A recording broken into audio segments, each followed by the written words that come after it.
Rodney Collin. La teoría de la influencia celeste. Capítulo 14.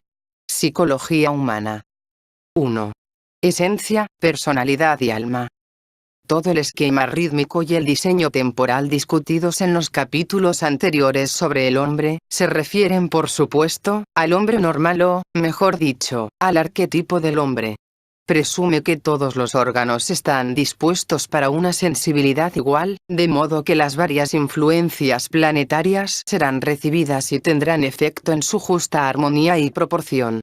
De hecho, no hay hombre individual que refleje perfectamente semejante armonía, puesto que en el hombre ordinario algunas glándulas son de una sensibilidad supranormal y otras de sensibilidad subnormal. Las descripciones que se dieron de tipos endocrinos o tipos planetarios fueron un intento por describir el efecto de la sensibilidad supranormal de una glándula o del aparato receptor. Un hombre perfectamente armónico, en el que todas las influencias planetarias estuvieran equilibradas y ninguna ausente o exagerada, difícilmente puede concebirse, excepto como resultado de un inmenso trabajo de autoperfeccionamiento. Admitiendo el principio de sensibilidad variante en las diferentes glándulas o aparatos receptores, vemos cómo pueden originarse todas las complejidades y anormalidades de la forma humana y de la edad. Si suponemos que Marte emana ciertas influencias que estimulen las funciones adrenal y sexual, en tanto que Venus, influyendo en las paratiroides y el timo, tienda a promover el desarrollo físico y detener la diferenciación sexual. Si los dos órganos receptores son igualmente sensibles, los mismos movimientos planetarios aseguran que la influencia marcial eclipsará a la otra a la edad de 15 años, produciendo la pubertad. Pero supongamos que el órgano receptor para la influencia marcial sea excepcionalmente sensible y que el sincronizado con la radiación venusina sea insensible. Entonces, el primero eclipsará naturalmente al segundo con mucha anticipación, ocurriendo la pubertad no a los 15, sino a los 13 y aún a los 12 años. Ciertamente que razas enteras están estructuralmente más sincronizadas con uno que con otros planetas y, por tanto, disponen de su propia normalidad de tiempo, desviándose más o menos de la normalidad prescrita para la humanidad. Además, esas gentes o razas se percatarán más agudamente del ritmo de su planeta y les será difícil comprender las manifestaciones derivadas de la percepción con ritmo completamente diferente de otras gentes. Ciertos casos patológicos arrojan luz sobre el problema, como por ejemplo aquellos en que un tumor de la glándula pineal produce senilidad prematura, adquiriendo un niño de 8 años la apariencia marchita de un anciano de 80. En los casos antes mencionados consideramos el efecto de las varias glándulas colocadas a grados diferentes de sensibilidad. Por otra parte, aquí nos parece ver que la glándula misma, debido a estímulo patológico, aumenta fantásticamente su receptividad. Imaginamos una antena de radio de sensibilidad fija, sincronizada con una sola longitud de onda. Su volumen variará con la producción y la distancia de la estación transmisora. Este es el caso normal. Pero supongamos que la antena aumenta súbitamente su sensibilidad. Empezará a hacer ruido, ahogando a las antenas vecinas, aunque el poder de la estación transmisora permanezca constante y aún disminuya. Si la glándula pineal es sensible a la influencia de cierto planeta, que al actuar en su ciclo prolongado y lento controla el envejecimiento gradual del organismo humano, un estímulo anormal inesperado para esa glándula puede hacerla responder desnaturalizadamente a esta influencia envejecedora, hasta que por distendimiento de volumen, apaga todas las influencias moderadas que provienen de cualquier otra parte. En sus formas extremas, estas dos clases de aberración, una sensibilidad o deficiencia patológica de alguna glándula y una variación patológica en su función, responden de todas las anormalidades congénitas y orgánicas que se pueden encontrar. En estos casos se daña gravemente el mismo mecanismo del hombre, quizás sin posibilidad de reparación. Y no puede evitarse que toda la vida psíquica derivada de tal mecanismo resulte, también, desviada y desequilibrada. Sin embargo, existe una clase diferente de anormalidad, mucho más común, encontrada en organismos más o menos saludables. Esta anormalidad, que da lugar a toda la gama de la psiquiatría humana y, en una gran proporción a los pensamientos y sentimientos de la gente ordinaria, es la que debe tratarse ahora. Con anterioridad llegamos a la conclusión de que la proporción en determinado momento, de las diferentes hormonas endocrinas llevadas en la sangre, hacen de un hombre lo que entonces es. Su estado es el resultado de todos los impulsos que estas energías dictan por separado. Impulsos para estudiar, para buscar compañía, hacia el movimiento inquieto, para hacer el amor, mezclándose en diferentes intensidades, producen el sabor y humor del presente. Esto es lo que se conoce por su psicología. Pero vayamos más adelante y tratemos de imaginar a la corriente sanguínea del hombre como una sola entidad a lo largo de toda su vida, a toda la sangre que ha pasado por él desde la concepción hasta la muerte. La sangre empieza a fluir en el preciso momento en que el huevo impregnado se adhiere al útero materno, y no cesa de hacerlo hasta que su corazón cesa de latir. Esta larga corriente sanguínea es una tela de araña que une cada parte del círculo de su vida, que bosquejamos en el capítulo 11. En cada momento, la composición de su corriente sanguínea dicta su humor. La totalidad de su sangre viva, llevando la suma final de influencias que han contribuido a su ser, es el hombre. Representa su verdadera naturaleza, lo que objetivamente es, su esencia. Lo malo es que nadie conoce lo que es esta suma. Nadie se conoce objetivamente a sí mismo. Nadie puede analizar la elevada química de su sangre y honestamente evaluarse a sí mismo de acuerdo con ella. Este sería un tremendo logro y el hombre que conociera su esencia tendría en el mundo una enorme ventaja. En realidad, lo que un hombre piensa de sí mismo y de sus posibilidades tiene muy poco que ver con su química física reales. El hombre que por su estructura natural y por sus capacidades puede ser un labriego competente y próspero, estima que es un poeta ignorado, aun cuando nunca haya escrito un renglón de poesía. Por otra parte, el poeta innato siente que sería verdaderamente feliz en una granja, aunque no haya pasado más que fines de semana fuera de la ciudad. La estudiosa rata de biblioteca se considera un tenorio en potencia, etc. Estos son sus sueños y ellos ven cuánto les ocurre y a cuántos conocen, en parte a la luz de su propia naturaleza esencial y, en parte a través de esos sueños. Con el objeto de dar apoyo a estos sueños, tienen que adaptar a todo una determinada actitud inventada, diferente a aquella que le dicta su sangre, su esencia, lo que realmente son. Esta actitud inventada la toman las demás gentes como su personalidad y hasta puede ser muy solicitada y admirada. Sin embargo, esto nos trae una idea de la personalidad con un sentido acertado y útil, como aquella situada entre la esencia del hombre y el mundo exterior. La personalidad legítima es la piel psicológica del hombre, su protección contra la vida y su recurso para adaptarse a ella. Incluye todo lo que ha aprendido sobre cómo orientar a su organismo en su ambiente, el modo que ha aprendido para hablar, pensar, caminar, actuar, etc., todos sus hábitos adquiridos y su idiosincrasia.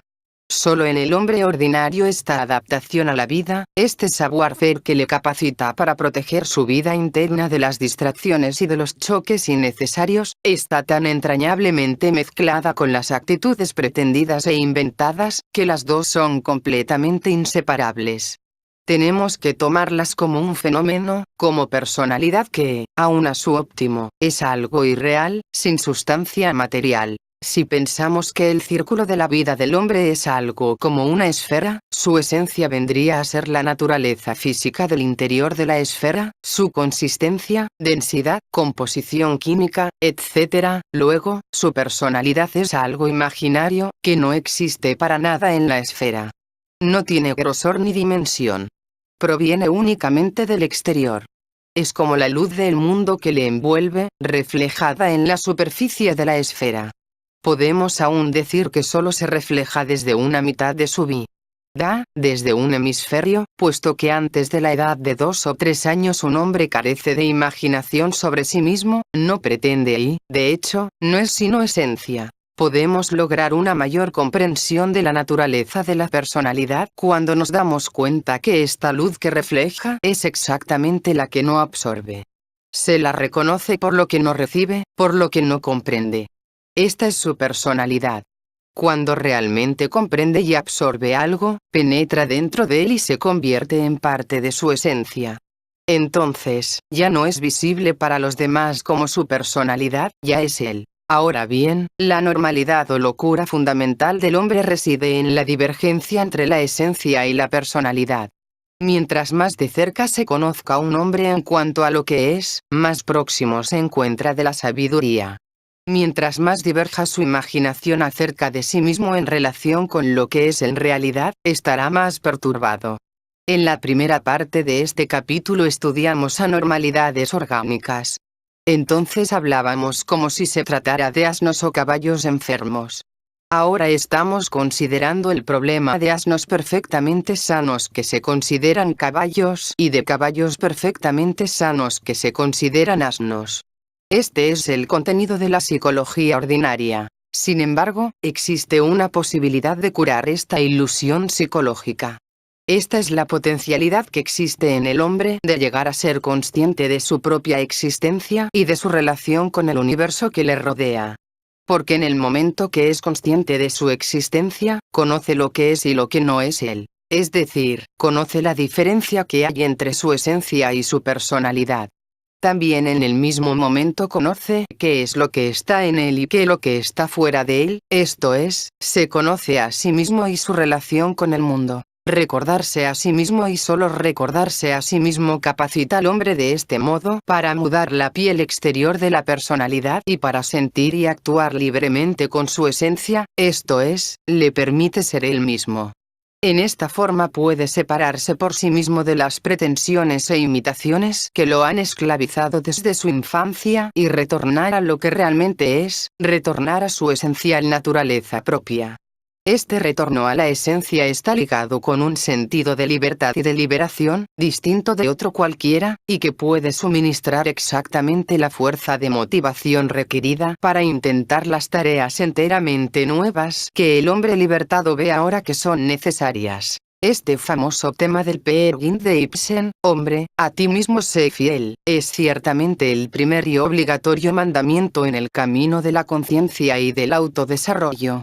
Porque a menos que el hombre se halle a sí mismo, encuentre su propia naturaleza y destino esenciales y desde aquellos parte, todos sus esfuerzos y logros se construirán sobre la arena deleznable de la personalidad y en los primeros choques graves se hundirá toda la estructura, destruyéndolo quizás en la caída. En un hombre que todavía está desarrollándose, la personalidad es el servidor de la esencia.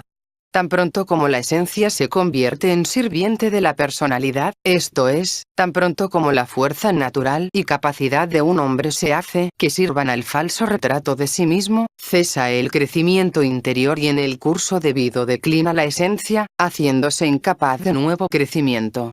El camino único en el cual esta declinación puede ser contrarrestada y restaurarse la vida a la esencia es por el recordarse a sí mismo. Es decir, por el cultivo deliberado del autoconocimiento y de la autoconciencia. ¿Qué es lo que implica esto? En el capítulo de las funciones de las distintas glándulas, vimos que no solo estaban conectadas y unificadas por la corriente sanguínea, sino potencialmente, también, de un modo diferente. Estaban conectadas en un orden diferente por un sistema nervioso sin uso. El funcionamiento de este sistema se relaciona con la posibilidad de que un hombre estuviera enterado de sí mismo, del modo como su sensación subjetiva de la corriente sanguínea es una sensación de tibieza corpórea, así la sensación subjetiva de este sistema, de trabajar completamente, debe ser la conciencia de sí mismo.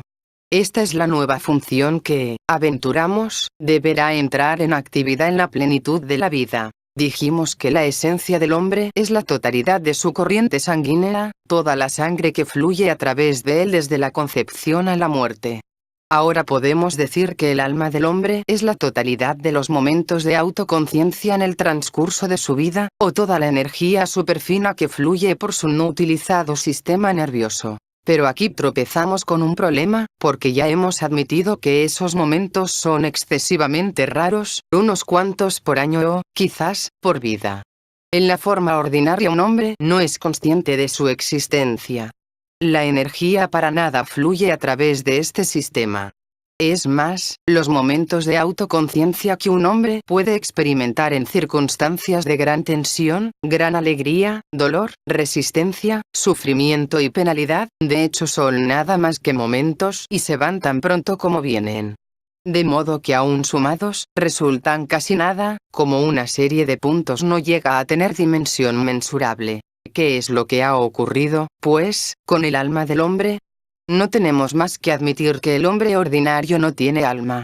Tiene que ser creada. Por derivación, la psicología es la ciencia o la sabiduría del alma.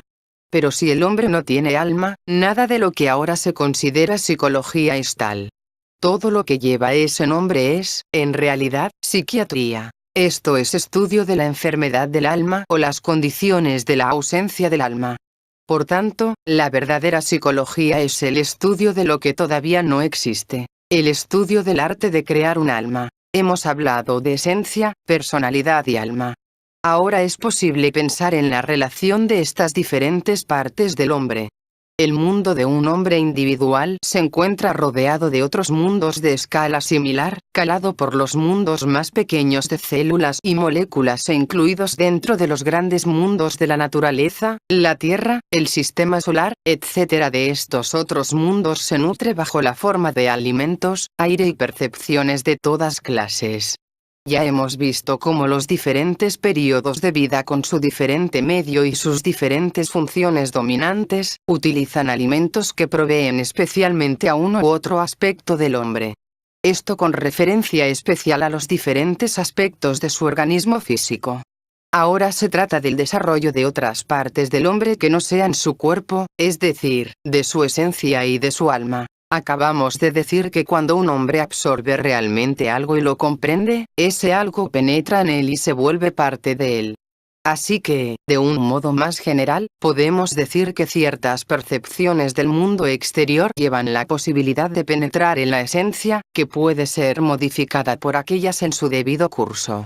En particular, percepciones de mundos más altos, de fuerzas superiores, ideales elevados, posibilidades superiores o, inversamente, percepciones terribles y dolorosas, tomadas de cierto modo, tienen este poder. Si tales percepciones penetran realmente dentro de un hombre y éste las digiere, puede ser nutrida y empezar a desarrollarse la esencia. Y, a la inversa, es una cierta categoría de percepciones no absorbidas, la que se refleja desde la superficie en forma de personalidad, así como los rayos solares que no son absorbidos por la luna, se nos reflejan de vuelta en su llamada luz.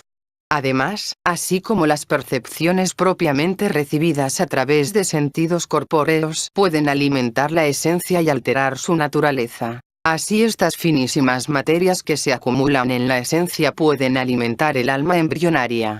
Estas mismas percepciones de mundos y posibilidades superiores, o estas percepciones de dolor, sufrimiento y gran peligro, profundamente absorbidas dentro de su esencia, pueden despertar en el hombre un deseo de llegar a ser consciente de su existencia y de su relación con el universo.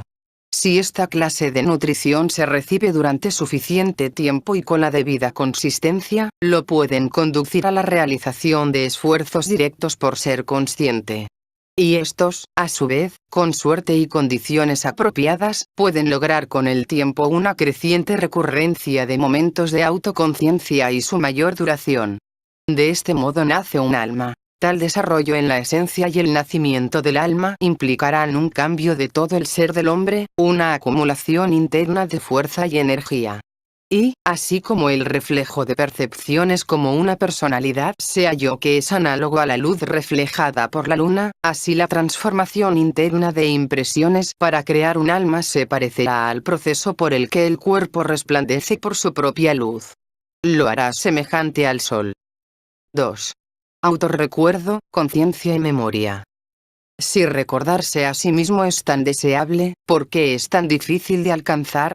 Para contestar esta pregunta debemos volver una vez más, con más detenimiento, a la cuestión de la atención.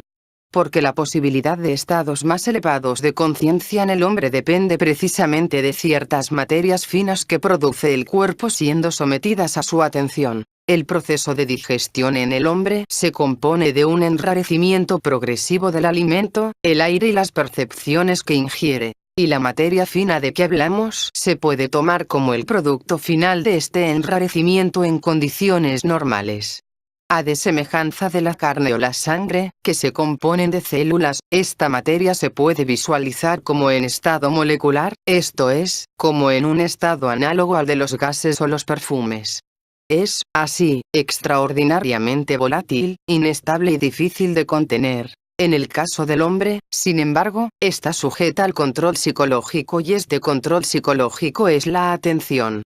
Combinada con la atención, esta materia deviene el vehículo potencial de la autoconciencia. En el estado ordinario del hombre, esto es, al actuar como máquina cuando su proceso interno opera muy independientemente de su voluntad o de su deseo, esta materia fina sigue las leyes que gobiernan a toda materia libre en estado molecular. Se difunde desde aquel en todas direcciones o en las direcciones que le cogen la atención. Tan pronto como fabricada, o con muy breve retardo, esta materia fina sale a través de él en una u otra forma. Pues para contenerla o para acumularla requiere voluntad que normalmente no posee, y produce una tensión interior que solo puede mantenerse con autoconocimiento y autocontrol grandes. Esta difusión de la energía fina del hombre desde él mismo, toma muchas formas. Puede salir de él normalmente como energía sexual, explotar desde él anormalmente como ansiedad o irritación, filtrarse desde él como envidia o autocompasión. Más comúnmente que esto, sencillamente se difunde desde él para crear el curioso estado psicológico de fascinación, en el cual un hombre pierde por completo su identidad en una conversación, una tarea, un amigo, un enemigo, un libro, un objeto, un pensamiento o en una sensación. Esta fascinación es sencillamente, efecto del discurrir hacia fuera de la materia fina desde un hombre, en una dirección determinada por su tipo y personalidad, y que arrastra su atención con ella. En casos extremos esta succión hacia fuera de la atención puede ser tan completa que el cuerpo del hombre queda por entonces como un ser vacío aún de los rudimentos de la individualidad psíquica. Esta fascinación es el más usual de los modos de gastar la materia fina de la energía creadora del hombre. Constituye, en realidad, el estado habitual del hombre y por esta misma razón es irreconocible por completo e invisible de ordinario. Por las clases más finas y más productivas del trabajo humano, un hombre aprende por el uso de la atención a conservar su fascinación en una dirección determinada. Por ejemplo, un buen zapatero permanece durante una hora fascinado por la confección de un par de zapatos, un político queda fascinado por el discurso que pronuncia, una mujer queda fascinada por la carta que está escribiendo a un amigo. Sin esta retención más elemental de la atención en una dirección, ningún buen trabajo de ninguna clase, ni aun el más simple, puede producirse. Así, hay tres categorías en el gasto ordinario o difusión de la materia fina. La corriente al exterior puede vagar simplemente de uno a otro objeto, de la vista al oído y el pensamiento, a medida que uno u otro fenómeno le coja la atención. Nuevamente, la corriente hacia afuera puede ser atraída por algo que ejerce un fuerte asidero a la atención, una persona que lo divierte, una persona que lo irrita, un libro que interesa, un sonido grato y así sucesivamente. O, por último, por simple esfuerzo de atención, la corriente puede ser retenida durante cierto tiempo en una dirección deseada. Como hemos dicho, estos diferentes modos en los cuales la materia fina es consumida normalmente, representan diferentes aspectos de la función particular en actividad, un aspecto puramente automático, un aspecto emotivo, o un aspecto intelectual. Más aún, son característicos de tres procesos distintos y producen tres grupos de resultados muy diferentes. Al mismo tiempo, estos son igualmente mecánicos y la característica principal de todos ellos es que la atención solo es suficiente para hacer posible que la materia fina que trae el estado de alerta, se aplique a una cosa cada vez. Este es el estado ordinario del hombre. Solamente puede darse cuenta de una sola cosa cada vez. Puede darse cuenta ya sea de la persona a quien está hablando, o de sus propias palabras. Puede darse cuenta del malestar de alguien o de un dolor en su propio cuerpo. Puede darse cuenta de una escena o de sus propios pensamientos. Pero, excepto en muy raras ocasiones, no puede darse cuenta simultáneamente de sus propias palabras y de la persona a quien las está dirigiendo, o de su propio dolor y del de alguna otra persona, o de la escena y de sus pensamientos acerca de aquella. Así, al darse cuenta de todos los hombres en este estado ordinario puede clasificarse como fascinación.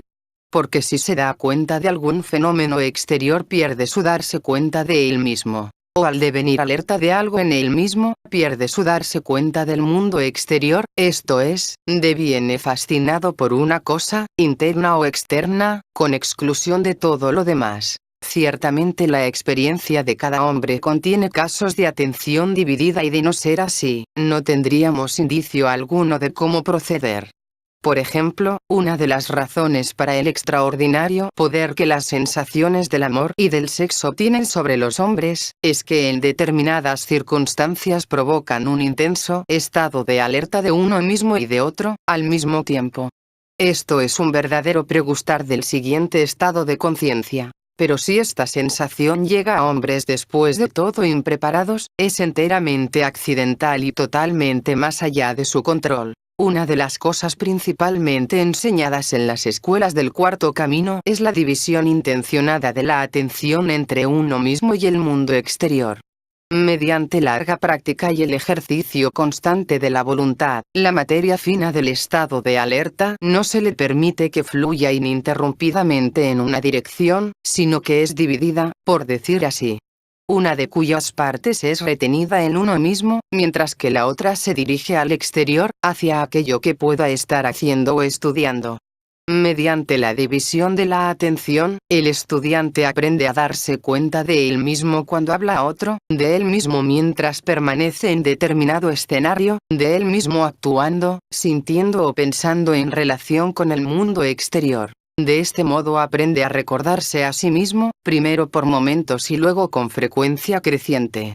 Y en proporción a su aprendizaje de recordarse a sí mismo, sus acciones adquieren consistencia y significación en la misma proporción, las que le habrían sido imposibles mientras su darse cuenta se movía únicamente de una a otra fascinación. La característica de este segundo estado, recordarse a sí mismo, es la atención dividida. Hay varias cosas extrañas respecto a este estado. Primero, por ciertas razones cósmicas, nadie puede intentarla o practicarla hasta que se le haya hablado de aquella y se le haya explicado. Segundo, cuando se le ha explicado, toda persona normal tiene suficiente voluntad y energía para recoger un vistazo momentáneo de lo que ello significa. Si lo desea, puede en el momento que acaba de enterarse, devenir alerta de él mismo en su medio ambiente, de él mismo, sentado en una silla, atento a una nueva idea. Pero este recordarse a sí mismo no puede repetirse o mantenerse excepto por su esfuerzo consciente. No ocurre por sí mismo. Nunca se convierte en un hábito. Y en el momento en que la idea de recordarse a sí mismo o de atención dividida se olvida, todos los esfuerzos, no importa cuán sinceros sean, degeneran una y otra vez en fascinación, esta es, en el darse cuenta de una cosa a un tiempo. Es así necesario señalar que la estrecha atención puesta en un trabajo, en el darse cuenta físico del cuerpo de uno, en el ejercicio mental de una u otra clase, en visiones o visualizaciones, aun dentro de emociones profundas, no constituyen por sí, recordarse a sí mismo. Porque todo esto puede hacerse con la atención indivisa, esto es, uno puede devenir fascinado por una tarea, por un darse cuenta físico, por un ejercicio mental o por una emoción. Y Lirio tan fascinado en el momento que cesa la atención de estar dividida entre un actor u observador en uno mismo y aquello que él o sobre lo que actúa. Otra curiosa treta psicológica se debe mencionar en conexión con el momento en que escucha por primera vez a un hombre de recordarse a sí mismo. Si él lo relaciona con algo que ha escuchado o leído antes, con algún término filosófico, religioso o orientalista que les va familiar, inmediatamente la idea se le hace invisible, pierde su poder. Porque ésta solo puede abrir nuevas posibilidades para él como idea completamente nueva. Si se conecta con alguna asociación familiar, significa que ha ingresado a la parte equívoca de su mente, donde podrá quedar alojada como cualquier otro fragmento de conocimiento. se ha desarrollado un impacto y solo con gran dificultad puede volver el hombre a la misma oportunidad. Cuando por primera vez un hombre escucha algo sobre recordarse a sí mismo, si lo toma en serio, toda clase de nuevas posibilidades parecen abrirse inmediatamente para él. No puede comprender cómo es que jamás había pensado en ello. Siente que únicamente tiene que hacer esto y todas sus dudas, artificialidades y dificultades desaparecerán y toda clase de cosas podrán convertirse en posibles y fáciles para él, las mismas que antes consideraba completamente más allá de su alcance. Su vida toda podrá ser transformada. Y esta sensación está tan en lo cierto como en el error. Está en lo cierto en su creencia que si pudiera recordar todo por sí mismo sería tan diferente como se lo imagine. Solo que en un principio no ve la enorme resistencia que hay en él mismo para dominar este nuevo estado. No se da cuenta que conseguir recordarse a sí mismo como estado permanente o aun conseguir frecuentes momentos de recurrencia, requiere el deber de reconstruir completamente su vida, pues esta tarea exigirá una gran parte de la materia fina que su máquina puede ahorrar o hacer, toda la voluntad y atención que puede desarrollar por el ejercicio más constante. Tendrá que luchar contra ella y eventualmente abandonar todas las formas psicopáticas de quemar su materia fina, la cual forma ahora parte tan familiar y aparentemente necesaria de su vida, ansiedad, irritación, indignación, autocompasión y toda clase de temores, toda clase de sueños, todas las formas en las cuales se hipnotiza a sí mismo en la satisfacción con las cosas como son. Sobre todo, debe necesitar recordarse a él mismo, constante y permanentemente, no importa cuán doloroso e incómodo pueda ser hacer esto, ni cuán desagradables las cosas que ve así en sí mismo y en otras gentes. Porque en el momento que cese de necesitar recordarse a sí mismo, pierde, en todo grado por algún tiempo, la posibilidad de hacerlo. De este modo recordarse a sí mismo o la práctica de la atención dividida, aunque a la primera mirada pueda parecer extraordinariamente sencilla, fácil y obvia, requiere en realidad una reconstrucción completa de toda la vida de uno y de puntos de vista tanto hacia uno mismo como hacia otras personas. Mientras uno cree que se puede alterar a uno mismo o alterar a otra gente, mientras uno cree que tiene el poder de hacer, esto es, de hacer cosas distintas a como son, sea interna o externamente, el estado de recordarse a sí mismo parece retirarse de uno cuanto más esfuerzos se hacen para alcanzarlo. Lo que en un principio pareciera estar al alcance de la mano comienza a parecer infinitamente lejano, imposible de lograr. Y, sin embargo, muchos años de lucha y de fracasos pueden ser necesarios antes de arribar a un curioso hecho psicológico, que en realidad se conecta con ley en verdad muy importante. Este hecho es que, aunque es extraordinariamente difícil dividir la atención de uno en dos, es mucho más posible dividirla en tres. Aunque es extraordinariamente difícil recordarse uno mismo y el medio ambiente de uno simultáneamente, es mucho más posible recordarse uno mismo, el medio ambiente L1 y alguna cosa más. Como hemos visto, ningún fenómeno es producido por dos fuerzas. Cada fenómeno y cada resultado real requiere de tres fuerzas. La práctica de recordarse a sí mismo o la división de la atención se conecta con el intento de producir un determinado fenómeno, el nacimiento de una nueva conciencia en uno mismo. Y para hacer esto con éxito, la atención debe ser dividida no en dos sino en tres, debe dedicársela simultáneamente al propio organismo de uno, al sujeto del experimento, la situación a la cual este organismo está expuesto en el momento y, finalmente, a algo permanente que se mantiene en un nivel más alto que ambos y el cual solo puede resolver la relación entre los dos. ¿Qué es este tercer factor que debe ser recordado? Toda persona debe encontrarlo por sí misma y su propia forma de aquel, su escuela, su maestro, los principios que ha aprendido, el sol, algún poder superior en el universo, Dios. Debe recordar que un mismo y su situación permanecen ambos en presencia de poderes superiores, ambos están bañados por la influencia celestial. Fascinado, es absorbido totalmente por el árbol de que se da cuenta con la atención dividida, ve tanto al árbol como a sí mismo que lo mira. Recordando, se da cuenta del árbol, de él mismo y del sol que imparcialmente brilla sobre ambos. Hemos hablado del mundo mineral, del mundo celular, del mundo molecular y del mundo electrónico. La situación del hombre, sus problemas, su medio ambiente, las dificultades existentes en el mundo material, celular, esta es la fuerza pasiva. La energía fina de la conciencia dirigida por su atención existe en el mundo molecular, esta es la fuerza activa. Y aquella que puede resolver la lucha eterna entre estos dos mundos puede derivar solamente de un modo todavía alto, el mundo del sol, el mundo electrónico.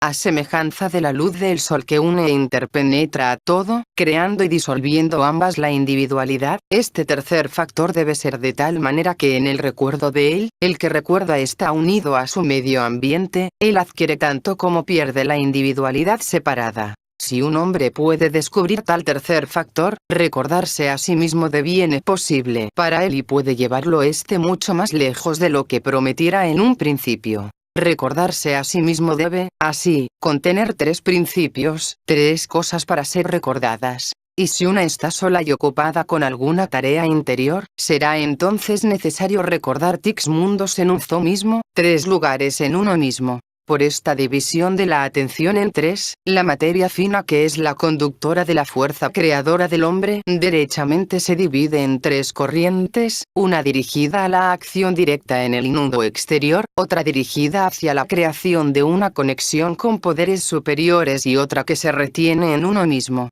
Aquella que es retenida en uno mismo en el curso del tiempo se cristalizaría en un vehículo permanente de la autoconciencia, esto es, en un alma. Ahora podemos tratar de la relación entre la conciencia y la memoria. De ordinario la memoria es un impulso que se transporta alrededor del círculo de la vida del hombre, en la sola dirección del tiempo. Surge de un momento de conciencia máxima. Si no hay conciencia, no se crea memoria. Aquí es posible una analogía muy exacta. En relación con la línea de la vida corpórea del hombre, su esencia es bidimensional. Conecta simultáneamente todos los puntos de la línea, creando una superficie.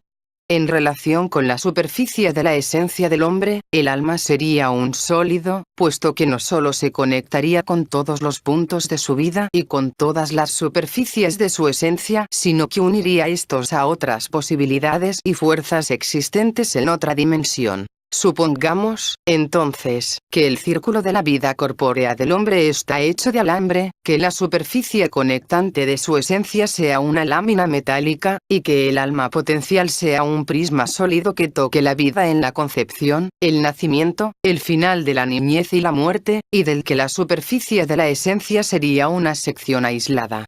El fenómeno de la conciencia será, ahora, exactamente análogo al calor. Nuestra sensación ordinaria de la vida es como un punto de tibio calor que avanza alrededor del círculo. Pero suponed un momento de conciencia, digamos a la edad de 15 años.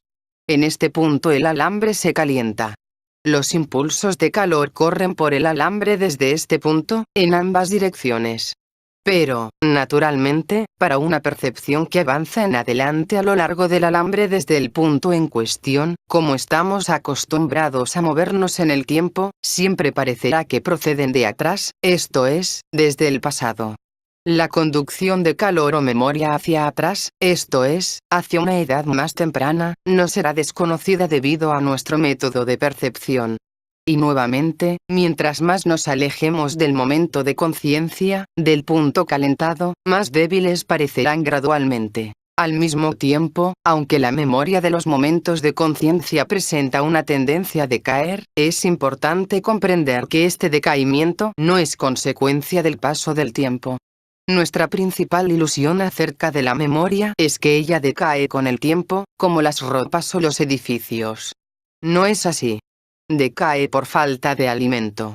La memoria se genera por la conciencia y debe nutrírsela por la conciencia, esto es, debe ser nutrida conscientemente. De hecho, la memoria es un fenómeno no sujeto a las leyes del tiempo. El hombre que realmente comienza a comprender esto encontrará mundos nuevos que se abren ante él. Y prácticamente podrá ver el modo de entrar y poseer estos mundos. Permítasenos examinar primero cómo se pierde la memoria y, luego, cómo se la puede cultivar y darle vida. Como hemos dicho, la razón más frecuente para la pérdida de memoria es sencillamente la negligencia y la muerte por hambre. El hombre ordinario en circunstancias ordinarias no hace esfuerzo de alguna clase para mantener vivos sus recuerdos, para alimentarlos, recordarlos y prestarles atención. A menos que sean tan gratos o tan dolorosos que la emoción misma la aten a su conciencia, desaparecen naturalmente. Esta es la pérdida pasiva de memoria. Pero hay, también, una destrucción activa de la memoria. Se halla en la sustitución de la memoria por la imaginación o, más sencillamente, por la mentira. Por ejemplo, doy un paseo por la calle, donde encuentro a un conocido. Al principio el encuentro puede ser muy claro en mi mente, lo que dije, lo que dijo él, cómo aparecía y otras cosas más. Pero cuando vuelvo a casa recapitulo el incidente a mi familia. Al hacerlo, hago todo el incidente más divertido y dramático que lo que era en realidad, hago mis propias observaciones más graciosas, las sirvas más torpes, sugiero algo acerca de sus hábitos, quizás introduzco algún otro carácter o adapto la conversación para incluir un chiste que escuché ayer. Después no recordaré más la escena como fue, sino solamente como la he recapitulado. Imaginación y mentira destruyeron la memoria. Y si empleo toda mi vida en esta forma, entonces con certeza, después de algunos años será totalmente imposible para mí distinguir lo que realmente me ocurrió de lo que deseaba que me ocurriera o que temía podría ocurrir, o de lo que ocurrió a otros o de lo que sencillamente leí acerca de eso. En esta forma la memoria es destruida activamente. La diferencia radica en el hecho de que cuando se pierde la memoria por negligencia, esta queda todavía entera aunque sepulta y con tesonero esfuerzo se la puede recobrar, mientras que la memoria destruida por la mentira se la perjudica de modo permanente si es que no ha sido totalmente aniquilada. ¿Cómo es que se puede reanimar y utilizar la memoria? Únicamente devolviéndole la vida intencionalmente y conscientemente. Supóngase que tengo una razón particular para desear recordar un encuentro con alguien, me parece que cometí un error con aquel o que dejé de aprovechar una oportunidad que me ofrecían y es muy importante para mí corregir esto. Cuidadosamente, con atención, comienzo a desenrollar mi memoria. Me acuerdo de haber llamado a la puerta de la habitación en la que estaban, sentir que me abrían, que entraba, me sentaba. Recuerdo la posición en que ellos estaban sentados, las sillas, los muebles, los cuadros en los muros, el modo como caía la luz sobre la escena, entrando por la ventana. Luego recuerdo lo que dije, mi voz, cómo la sentí, el modo como reaccionaron las otras personas, lo que dijeron y así sucesivamente. En forma gradual, si puedo sostener la atención, todos mis varios sentidos, vista, oído, tacto, modales, comenzarán a contribuir con sus distintas memorias y poco a poco la escena recuperará su vigor en mi interior exactamente como fue. De una vez, también, mis errores se reactualizan. Los veo con toda claridad. Se han hecho conscientes. Sea que pueda o no enderezar las cosas en el presente o aprovechar la oportunidad que perdí, son cuestiones diferentes. Esta corrección puede necesitar de mucho tiempo y aún puede no ser posible en esta vida. Pero lo principal es que la conciencia ha sido retrotraída al pasado. Ahora soy más consciente en relación a este incidente que lo que era cuando realmente ocurrió. De este modo, por la memoria intencional. Nuevos momentos de conciencia se pueden agregar siempre, aquellos que ocurren naturalmente en la secuencia del tiempo. Y no hay límite a este proceso de hacer más consciente el pasado. Ahora bien, si estos puntos de conciencia en el círculo de la vida son multiplicados suficientemente, podemos imaginar que se genere bastante calor para calentar la figura bidimensional de la esencia del hombre y, con el tiempo, hasta el sólido del alma. Por supuesto, la tarea de calentar una superficie desde una línea sería una labor inmensa y probablemente la mayor parte del alambre tendría que ponerse al rojo vivo para poder lograr que la esencia se calentara apreciablemente. Si, además, se transfiera el calor de la superficie de la esencia hasta el sólido del alma, será evidente la misma desproporción y sin duda la figura bidimensional tendría que estar, a su vez, al rojo vivo para lograr calentar al sólido. En realidad, semejante método de calentamiento manifiestamente no es práctico. Y, en la misma forma, la idea de crear conciencia en el alma exclusivamente desde abajo, por así decirlo, se opone a todas las creencias y experiencias humanas. Tenemos que suponer que sus esfuerzos para ser consciente pondrán en contacto al hombre, tarde o temprano, con una fuente de calor o conciencia situada por encima. En una forma práctica, está bien claro que la sola idea de conciencia, que penetra profundamente en la esencia del hombre, le hará buscar a hombres más conscientes que él y a las escuelas conducidas por tales hombres. Por tanto, su interés especial actuará como por magnetismo, atrayéndolo a aquellos en cuya presencia puede adquirir mayor conciencia. Y si verdaderamente se trata de un interés esencial, este no le dará descanso hasta que los encuentre. Además, si un hombre empieza a adquirir un principio de conciencia permanente o alma, aunque solo sean los rudimentos, es seguro que esta alma, en virtud de su capacidad de penetración dentro de otra dimensión, puede relacionarlo con algún nivel del universo donde la energía cósmica creadora es ilimitada y puede emplearse para intensificar la conciencia hasta el límite de la resistencia.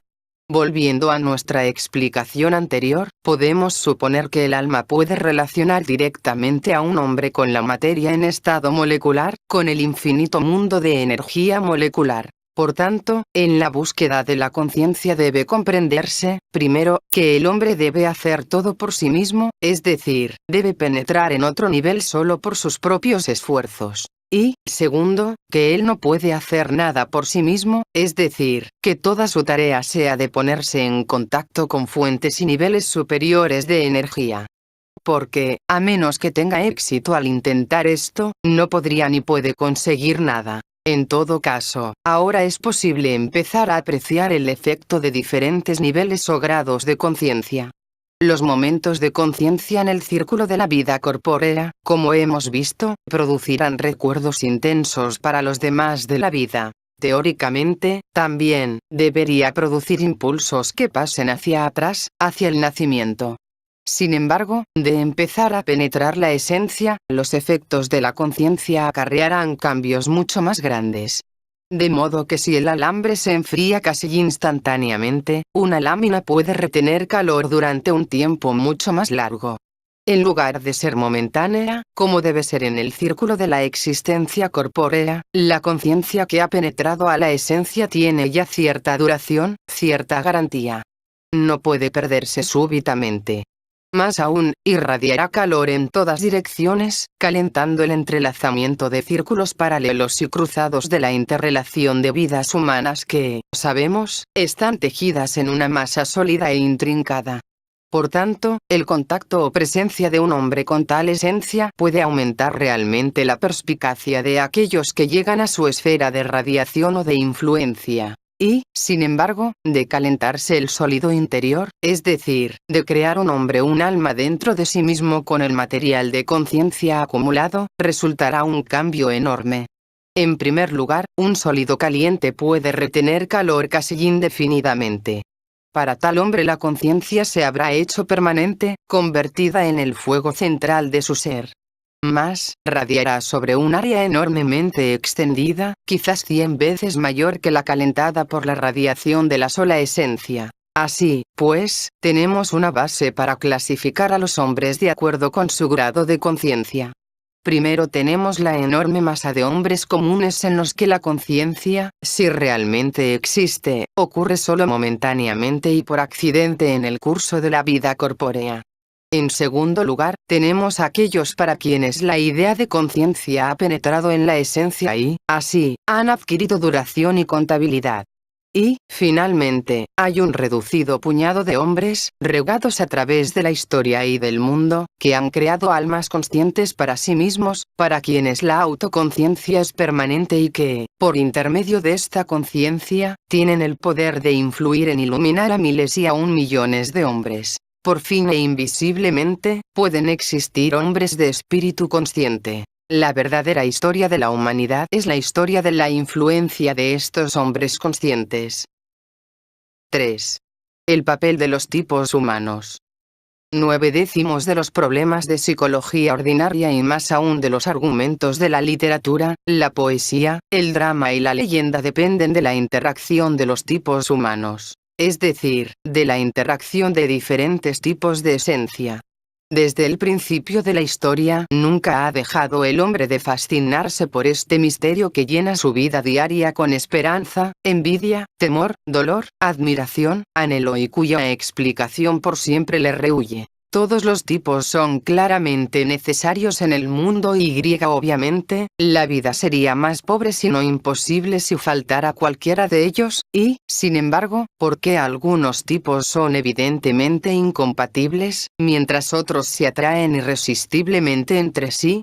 ¿Por qué algunos solo desean ser lo que son más intensamente, en tanto que otros se esfuerzan incesantemente por convertirse en sus tipos opuestos? ¿Por qué ciertos tipos solo pueden entenderse entre sí en presencia de un tercero? Y, así, sucesivamente hasta el cansancio. Todo esto carecería de respuesta a menos que empecemos a estudiar la humanidad como un cosmos y consideremos los diferentes tipos de hombres como funciones igualmente esenciales, pero completamente diferentes, teniendo cada función sus capacidades propias e innatas, sus potencialidades, debilidades y afinidades por una parte diferente y distinta del universo. Sin embargo, antes de que prosigamos, recapitulemos lo que hasta ahora hemos establecido acerca de la naturaleza general de un cosmos. El cosmos es una criatura cósmica completa, que contiene dentro de sí todas las posibilidades, incluyendo las de conciencia propia y autotransformación. Consiste de 3 partes, cada una de las cuales recibe una diferente clase de alimento o sustento desde fuera, y 6 funciones principales que digieren, transforman, utilizan y combinan estos 3 alimentos, creando de ellos toda la energía, materia y comprensión de que es capaz el cosmos. Las 6 funciones y los 3 alimentos se combinan para formar muchos procesos internos diferentes que se desarrollan de acuerdo a la ley de octavas musicales, donde las funciones ocupan lugar de notas completas y los alimentos se presentan en los medios tonos conocidos. Cuando estudiamos el sistema solar bajo el aspecto de tal círculo de 9 puntos, capítulo 6, segunda parte, vimos que sus 6 funciones se manifestaban por intermedio de esferas visibles, en tanto que los medios tonos estaban ocupados por cierta clase de fuerza o influencia invisible. Si tomamos el mismo círculo para representar a la humanidad, podemos colocar inmediatamente en sus lugares los diferentes tipos y los alimentos serán los mismos que nutren al hombre individual, es decir, alimento material, aire y percepciones del mundo externo derivadas de la luz. Sin embargo, debemos recordar al mismo tiempo que cada uno de estos alimentos debe tener un aspecto ordinario o inconsciente que es absorbido por el hombre inconsciente y ordinario, y un aspecto consciente que nutre a los hombres que han alcanzado conciencia. El alimento consciente nos es habitualmente desconocido, pero tenemos que suponer que es la forma en que la divinidad se hace asequible a los hombres y, en ciertos casos, logra transformarlos desde su estado natural.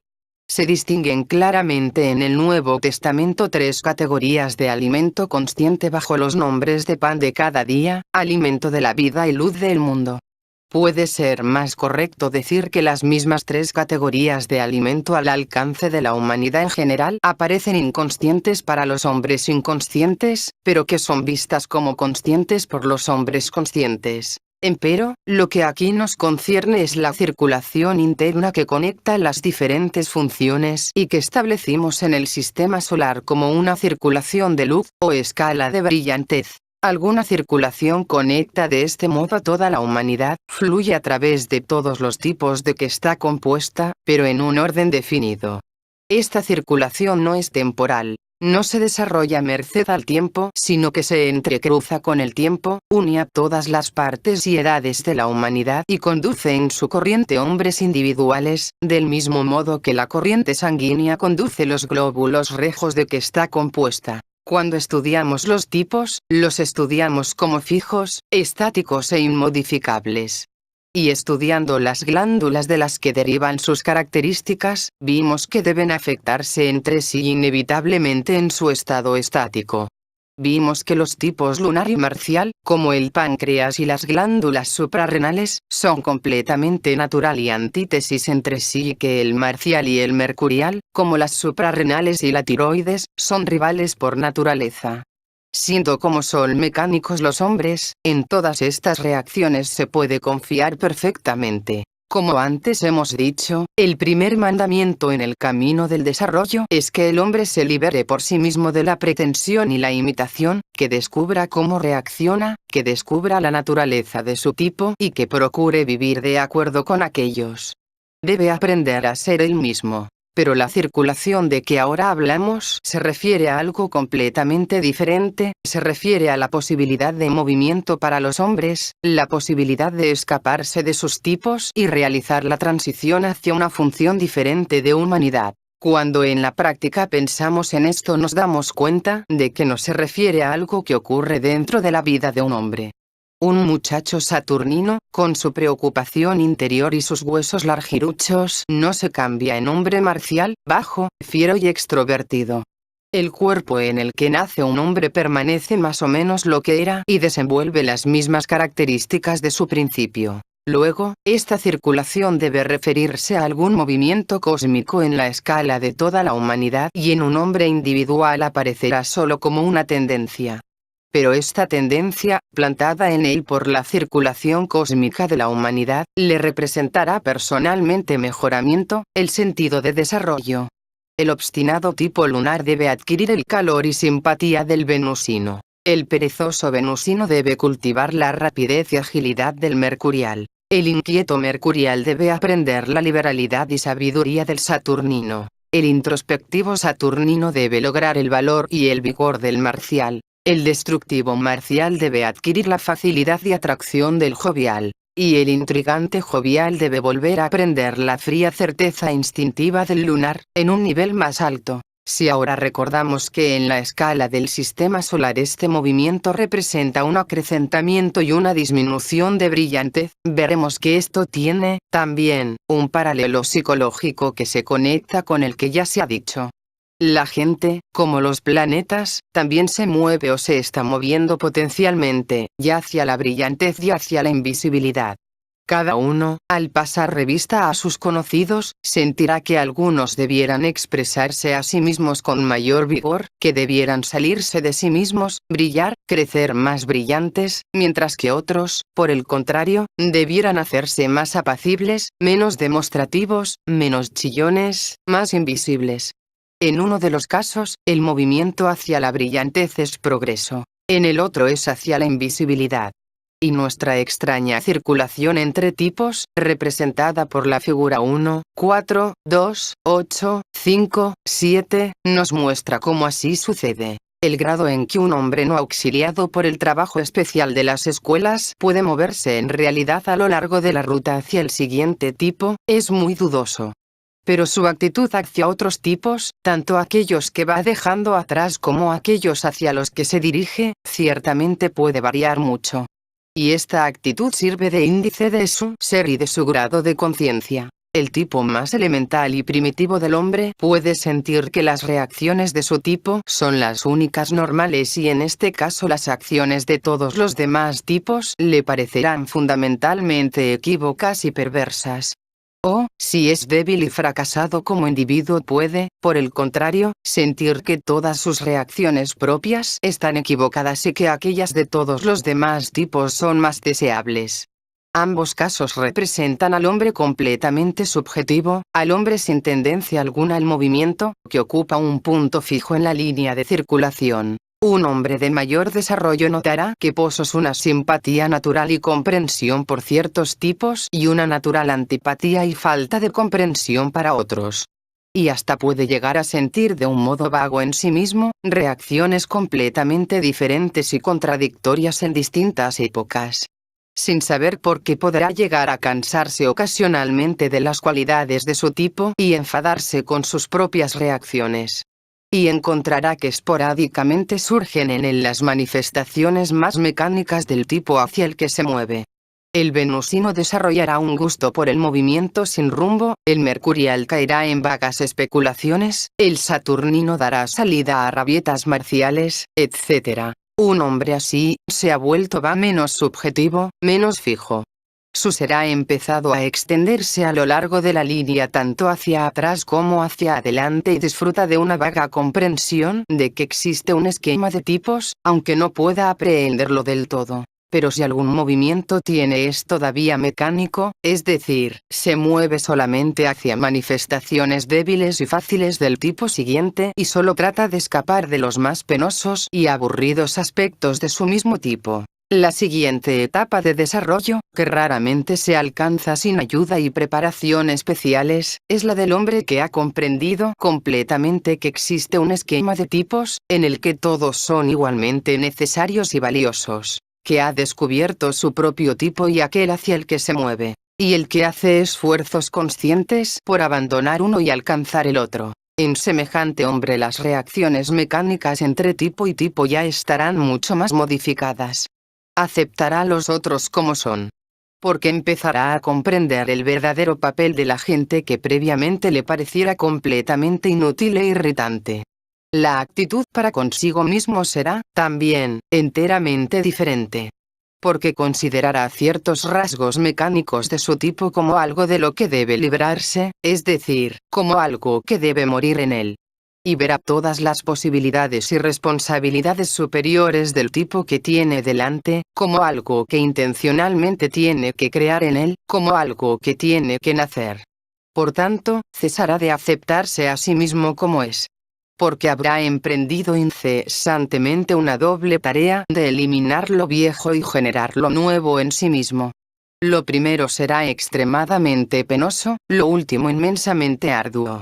Pero comprenderá que este dolor y este esfuerzo son exactamente lo que puede generar la fuerza que lo haga moverse. Un hombre así, tiene ya cierta percepción de todas las partes de la línea, y empezarán a abrírsele posibilidades enteramente nuevas por el hecho de su movimiento consciente con la corriente cósmica.